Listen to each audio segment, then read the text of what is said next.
ഇതൊരു പെൻസിൽ എറേസറിന്റെ സെറ്റാണ് കേട്ടോ. പെൻസിൽ കൊണ്ട് നമ്മൾ എഴുതിയിട്ട് മായ്ക്കാൻ വേണ്ടിയിട്ട് ഉപയോഗിക്കുന്ന എറേസർ ഇല്ലേ, ആ സെയിം സാധനം തന്നെയാണ് ഇത്. കുറച്ചുകൂടെ ഡിഫറെന്റ് ആയിട്ടുള്ള ഡിസൈൻസിലും അതുപോലെ തന്നെ കുറെ ക്യാരക്ടേഴ്സിലൊക്കെ വരുന്നു എന്നുള്ള പ്രത്യേകതയാണ് ഉള്ളത്. യുണീക്ക് പസിൽ എറേസർ എന്നാണ് ഇതിന്റെ പേര്. ആ പേരിലുള്ള പോലെ തന്നെ ചെറുതായിട്ടൊരു പസിലും കൂടെ അതിനകത്തുണ്ട് കേട്ടോ. അത് ഞാൻ ഓപ്പൺ ചെയ്യുമ്പോൾ കാണിച്ചു തരാം. ഇത് ജപ്പാനിലെ ദൈസോ എന്നാണ് ഞാൻ വാങ്ങിച്ചത്. 100 yen ഷോപ്പാണ് ദൈസോ. ക്യാൻഡു എന്ന് പറയുന്ന 100 yen ഷോപ്പിലൊക്കെ നമുക്കിത് കാണാൻ പറ്റും. നമ്മുടെ നാട്ടിൽ ഏകദേശം 60 രൂപയാണ് വരിക. ഒരു പാക്കറ്റിനകത്ത് 2-3 ഡിസൈൻസ് ഒക്കെ ഉണ്ടായിരിക്കും. ഇപ്പം ഇതെന്ന് വെച്ച് കഴിഞ്ഞാൽ ഒരു ബർഗർ സെറ്റാണ്. ഒരു ഫ്രഞ്ച് ഫ്രൈസും അതുപോലെ തന്നെ ഒരു ബർഗറും ഒരു ഷേക്കിന്റെയും കൂടെ ബോട്ടിലാണ് ഇതിനകത്തുള്ളത്. ഇതെല്ലാം എറൈസർ തന്നെയാട്ടോ. ഇതിന്റെ ഏത് ഭാഗം വെച്ചിട്ട് വേണമെങ്കിലും നമുക്ക് മായ്ക്കാൻ പറ്റും. ഞാൻ സ്കൂളിൽ പഠിക്കുന്ന സമയത്തൊക്കെ റബ്ബർ എന്നാണ് ഞങ്ങളുടെ നാട്ടിലൊക്കെ ഇതിന് പറയാറുണ്ടായിരുന്നത്. പല ഡിസൈൻസിലുണ്ട് കേട്ടോ. ജപ്പാന്റെ ഫേമസ് ആയിട്ടുള്ള രാമേൻ, അതുപോലെ തന്നെ സുഷീന്റെ ഷേപ്പിൽ, ഐസ്ക്രീമിന്റെ, കേക്കിന്റെ, കുറെ ക്യാരക്ടേഴ്സിന്റെ, അനിമൽസിന്റെ, കാറ്റിന്റെ, ഡോഗ്സിന്റെ, പിന്നെ ജപ്പാനിൽ ഈ ഇതുപോലത്തെ വണ്ടൊക്കെ ഭയങ്കര കുട്ടികൾക്ക് ഇഷ്ടമുള്ളതാണ്. അപ്പോൾ ആ ഒരു ഷേപ്പിലൊക്കെ നമുക്ക് വാങ്ങിക്കാൻ കിട്ടും. ഇതിനകത്തൊരു പസിൽ ഉണ്ടെന്ന് ഞാൻ പറഞ്ഞില്ലേ, ആ കാണുന്നത് ഇതാണ് കേട്ടോ സംഭവം. ഇതിനകത്തുള്ള ഈ ഫ്രഞ്ച് ഫ്രൈസിൽ ഈ പൊട്ടറ്റോ നമുക്ക് ഇങ്ങനെ റിമൂവ് ചെയ്തെടുക്കാൻ പറ്റില്ലേ, ഇതുപോലെ ഈ ഐസ്ക്രീമും ഈ ബർഗറിന്റെ ലെയറൊക്കെ എടുക്കാൻ പറ്റും. എല്ലാ ഇതിനകത്തും യുണീക്ക് പസിൽ എറൈസർ എന്ന് എഴുതിയിട്ടുണ്ടെങ്കിൽ മാത്രമാണ്, പസിൽ എന്നുണ്ടെങ്കിൽ ഒരു വേർഡ് ഉണ്ടെങ്കിൽ മാത്രമാണ് കേട്ടോ പസിൽ എറൈസർ ആവുള്ളൂ. ഇങ്ങനെ നമുക്ക് എന്തെങ്കിലും ഒരു പസിൽ അതിനകത്ത് ഉണ്ടാവുള്ളൂ. ബോറടിച്ചിരിക്കുന്ന സമയത്ത് വേണമെങ്കിൽ നമുക്ക് ഇതുപോലെ പസിൽ കളിക്കുകയും ചെയ്യാം. അല്ലാത്തതിനകത്ത് ഉണ്ടാവില്ല, കാരണം നമ്മൾ അതിന്റെ പാക്കറ്റിനകത്ത് കറക്റ്റായിട്ട് ശ്രദ്ധിക്കണം. ഇതുപോലെ എറൈസർ നമുക്ക് കുറെ വാങ്ങിക്കാൻ കിട്ടും, പക്ഷെ അതിനകത്ത് പസിൽ ഉണ്ടായിരിക്കില്ല. നമ്മൾ നാട്ടിലെ അപേക്ഷിച്ച് പെൻസിൽ കൂടുതൽ ഉപയോഗിക്കുന്ന ആൾക്കാരാണ് ജപ്പാൻകാര്. അവർ മിക്കപ്പോഴും ബുക്കിൽ എഴുതുന്നതും പല സ്ഥലത്തും നമ്മൾ പേനയല്ലേ എപ്പോഴും ഉപയോഗിക്കുന്നത്, അതിന് പകരം പെൻസിലാണ് ഇവർ കൂടുതലായിട്ട് ഉപയോഗിക്കുക. അതുകൊണ്ട് തന്നെ പെൻസിലിനകത്തും ഇതുപോലെ എറൈസറിനകത്തൊക്കെ കുറെ വെറൈറ്റീസ് നമുക്ക് ഇവിടെ കാണാൻ പറ്റും. ഒത്തിരി വലുതൊന്നല്ല കേട്ടോ. എൻ്റെ കയ്യിലിരിക്കുന്ന കാണുമ്പോൾ നിങ്ങൾക്ക് ഏകദേശം ഇതിൻ്റെ ഒരു വലിപ്പം മനസ്സിലാവുന്നുണ്ടായിരിക്കും. ഈ ബർഗറിൻ്റെ ഓരോ ലേയേഴ്സും നമുക്ക് ഇങ്ങനെ എടുക്കാൻ പറ്റും. ഇപ്പോൾ ക്ലാസ്സിൽ ബോറടിച്ചിരിക്കുന്ന സമയത്തൊക്കെ വേണമെങ്കിൽ ഇങ്ങനെ ബർഗർ സെറ്റ് ചെയ്ത് വേണമെങ്കിലും കളിക്കാം ഫ്രണ്ട്സൊക്കെ ആയിട്ട്. സ്കൂളിലൊക്കെ പോകുന്ന കുട്ടികൾക്ക് ഇത് ഭയങ്കര ഇഷ്ടപ്പെടുന്നതാണ്. ഇവിടെ പൊതുവെ നാട്ടിലോട്ട് പോകുന്ന ആൾക്കാരും അല്ലെങ്കിൽ ഇവിടെ ട്രാവൽ ചെയ്യാൻ വേണ്ടിയിട്ടൊക്കെ വരുന്ന ആൾക്കാർ ഗിഫ്റ്റായിട്ട് നാട്ടിൽ പോകുമ്പോഴൊക്കെ വാങ്ങിച്ചുകൊണ്ടുപോകുന്ന ഒരു മെയിൻ ആയിട്ടുള്ള ഐറ്റംസിൽ ഒന്നാണ് കേട്ടോ ഈ യുണീക്ക് പസിൽ എറൈസർ എന്ന് പറയുന്നത്. ഇത് മെയ്ഡ് ഇൻ ജപ്പാൻ തന്നെയാണ്. ജപ്പാനിലെ എല്ലാ സാധനങ്ങളും മെയ്ഡ് ഇൻ ജപ്പാൻ അല്ല, ചിലതൊക്കെ ചൈനയിൽ നിന്നൊക്കെ ഉള്ള സാധനങ്ങളാണ്. അപ്പോൾ ഇത് ഭയങ്കര യുണീക്ക് ആയിട്ടുള്ളതുകൊണ്ട് തന്നെ മിക്ക ആൾക്കാരും നാട്ടിൽ പോകുമ്പോഴൊക്കെ വാങ്ങിച്ചുകൊണ്ടുപോകുന്ന ഒരു സാധനമാണിത്. പാക്കറ്റിനകത്ത് കറക്റ്റായിട്ട് എഴുതി വെച്ചിട്ടുണ്ടായിരുന്നു 3 വയസ്സിന് താഴെയുള്ള കുട്ടികൾക്ക് ഇത് യൂസ് ചെയ്യാൻ പാടില്ല എന്ന്. കാരണം അത് അത്യാവശ്യം കുറച്ച് ചെറുതാണ്. ചെറിയ കുട്ടികളുടെ അടുത്ത് വായിലിടാനുള്ള സാധ്യതയൊക്കെ ഉണ്ട്. പിന്നെ അത് മെയ്ഡ് ഇൻ ജപ്പാൻ ആയതുകൊണ്ട് തന്നെ അതിൻ്റെതായ ഒരു ക്വാളിറ്റിയും പെർഫെക്ഷനൊക്കെ ഇതിനകത്തുണ്ട്. പിന്നെ ചിലർക്കൊക്കെ ചിലപ്പോൾ സംശയം ഉണ്ടാവുമായിരിക്കും ഇതുകൊണ്ട് എഴുതിയിട്ട് മായ്ച്ചു കഴിഞ്ഞാൽ ശരിക്കും മായോ എന്നുള്ളത്. എന്തായാലും ഞാൻ മായ്ച്ച് കാണിച്ചു തരാം.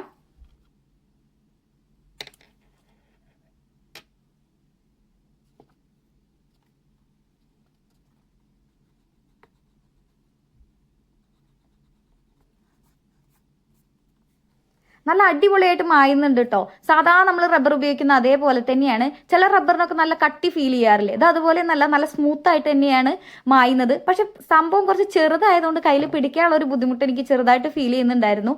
ഇതിന്റെ എല്ലാ സൈഡ് കൊണ്ടും മായ്ച്ചാൽ മായോ എന്നൊക്കെ അറിയാൻ വേണ്ടിയിട്ട് ഞാൻ തല തിരിച്ചും മറിച്ചും ഒക്കെ മായ്ച്ചു നോക്കുന്നുണ്ടായിരുന്നു. എന്തായാലും സംഭവം നല്ല അടിപൊളിയാണ്.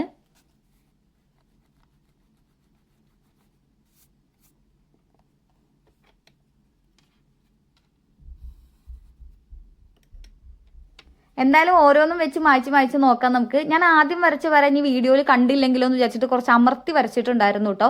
അത് കാരണമാണ് അതിൻ്റെ ഒരു പാട് അവിടെ കാണാൻ പറ്റുന്നത്. രണ്ടാമത് വരച്ചൊക്കെ ഞാൻ സാധാ നമ്മൾ പെൻസിൽ കൊണ്ട് എഴുതുന്ന ആ ഒരു ഇതിലാണ് എഴുതിയതും വരച്ചതും ഒക്കെ. അത് കാരണം കുഴപ്പമില്ല. ബർഗറിന്റെ എല്ലാ ലെയേഴ്സും വെച്ചിട്ടൊക്കെ നമുക്കിത് മായ്ക്കാൻ പറ്റുന്നുണ്ടായിരുന്നു.